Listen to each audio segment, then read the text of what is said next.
What if your baby monitor could talk back? Today's AI baby monitors, they can track breathing, they can send you alerts to your phone, and they can even capture those midnight wiggles in HD. On this episode, we are diving into this hot button issue of AI baby monitors. Are they a parenting upgrade, or are they causing more anxiety, false alarms, and privacy risks? We'll be hearing from a pediatrician, a psychologist, and a tech expert. Let's start with the big question. Do these devices actually make your baby any safer? Monitors like Owlet, Dream, Sock, or Nanit, they promise to track your baby's heart rate, oxygen, movement, and sleep patterns. Some are even FDA cleared. Sounds great, right? But according to the American Academy of Pediatrics and this expert we're going to hear from, there's zero evidence that these devices reduce the risk of SIDS. And in some cases, they might actually lead to panic. Check it out. There's no evidence that they'll help kids, and there's some evidence of potential harm. Dr. Christopher Bonafide is a pediatrician and co-author of the JAMA Review. He says there's no way to prove their accuracy, and they can lead to false alarms and unnecessary treatments. If an alarm bell goes off at home about a low oxygen saturation, what could that lead to? They could come into the emergency room. They may end up with blood tests. They may end up with x-rays, may end up with admissions to the hospital, missing work, increased anxiety in families, and a hospital bill at the end. So basically, these monitors may be high tech, but they are not magic. And if your baby's just fine and the monitor glitches, it can send you into a full panic mode. And nobody wants to be sobbing in an ER at 2 a.m. over a sock.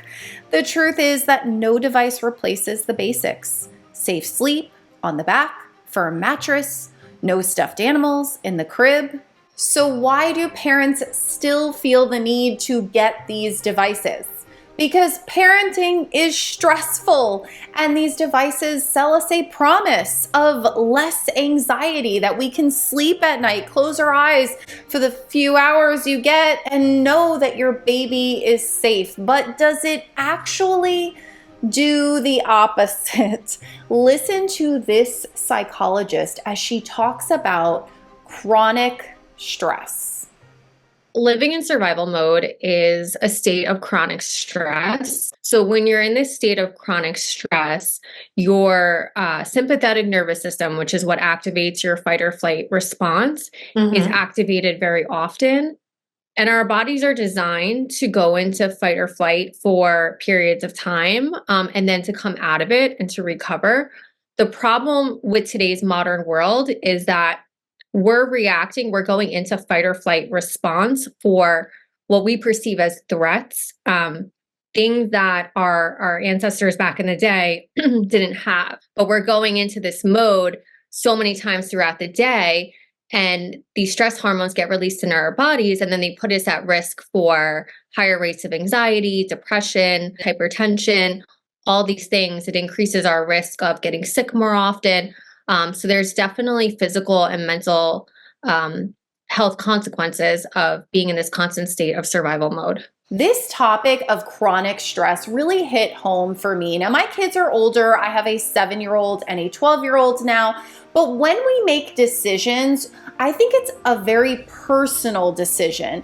Am I implementing this and it's contributing to my chronic stress, or is it alleviating it? So if you put the baby monitor in and you're sitting there and you're fixing their sock all night long and you're getting false alarms, then it's probably a no. Probably don't do it. But if having that AI baby monitor allows you to sleep better at night, and you know that you've already set up the environment for safe sleep, then it might be something that works for you. So now let's wrap up with our final expert in tech privacy, because these monitors are not just for us and our children, they are collecting information. Check it out.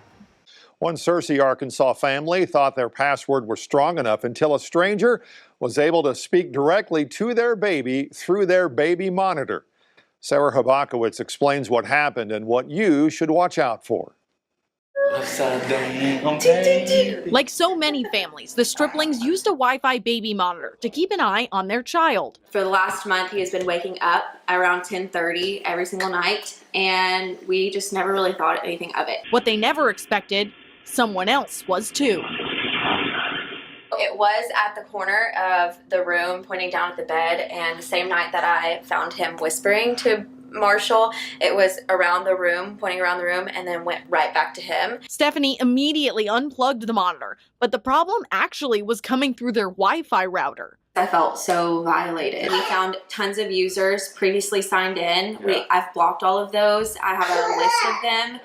And a lot of foreign devices. We don't use. Tech expert Stephen Addison at UCA says, sadly, the problem is more common than you think. I'm never surprised because most people aren't aware of how vulnerable the systems are. But he says there are ways to protect yourself.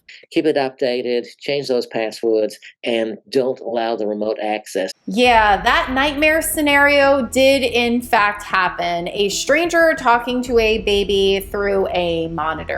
A Wi-Fi monitor is convenient, but they're also entry points for strangers. And unless you're super diligent with strong passwords, firmware updates, disabling remote access, you're potentially opening your nursery to more than just night vision.